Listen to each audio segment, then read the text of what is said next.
Kesaktian Ki Ageng Ngerang. Sunan Ngerang memiliki kontribusi besar dalam perkembangan Islam di pesisir utara Jawa. Selain itu, Sunan Ngerang yang memiliki nama asli Syaikh Muhammad Nurul Yakin ini juga memiliki sejarah panjang dalam perkembangan Kabupaten Pati. Makam Sunan Ngerang di Desa Pekuon, Juwana, Kabupaten Pati, Jawa Tengah, tepatnya di Kompleks Makam Sentono. Namun, ada juga yang percaya bahwa makam beliau berada di Desa Trimulyo, Kecamatan Juwana, Pati. Dalam menyiarkan agama Islam, Sunan Ngerang memiliki banyak pengikut murid.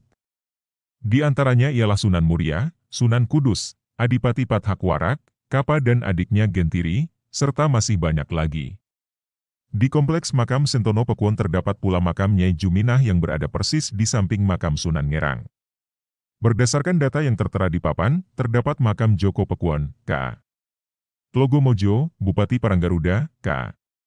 Ngenis, Malingkenyo, Bupati Cokrojoyo, dan lain-lain. Menurut Suharno, juru kunci makam Sentono, Sunan Ngerang merupakan keturunan Nabi Muhammad SAW ke-26. Dalam suatu kisah, Suharno menceritakan bahwa dulu sebelum mendirikan padepokan di bumi pasir putih Pulau Sejati yang saat ini menjadi Desa Pekuon, beliau meminta izin mengajar kepada seluruh Sentono, murid sahabat beliau, yang saat ini makamnya di sekitar makam Sunan Ngerang.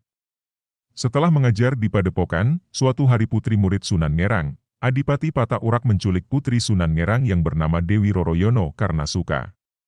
Sedangkan putrinya tersebut suka dengan Sunan Muria. Kemudian ada sayembara memperebutkan Dewi Roroyono. Bagi yang bisa mengembalikan, maka akan mendapat bumi Sigar Semongko. Kemudian, salah satu muridnya Ki Ageng Kapa mengikuti sayembara tersebut. Ia mencuri tombak milik Ki Datuk Lodang, salah satu muridnya Sunan Ngerang di Pulau Seprapat. Senjata tersebut digunakan untuk melawan Ki Pathakwarak yang memiliki senjata keris pamengkat jagat, ungkapnya. Lanjut Suharno, murid yang ikut sayembara itu berperang di Mondoliko. Ki Pathakwarak berhasil ditombak dan akhirnya kalah. Kemudian Dewi Roroyono kembali lagi kepada Sunan Ngerang. Kisah Sunan Ngerang dengan Dampo Awang. Kemudian kisah lain, Sunan Ngerang dengan Dampo Awang. Suatu hari Dampo Awang mengangkat putra yang bernama Sapuan. Kemudian Sapuan sebelumnya berada di Cina. Setelah Dampo Awang meninggal, ia melakukan perdagangan ke Jawa.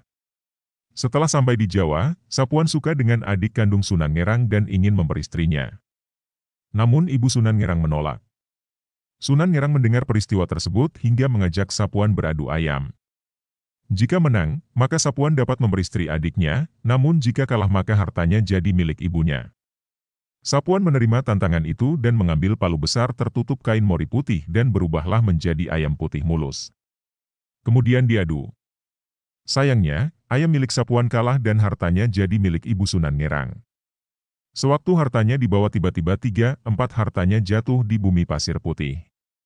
Masih seperempat kemudian dibawa ke tengah laut yang kemudian Sunan Ngerang memberi nama Pulau Seprapat.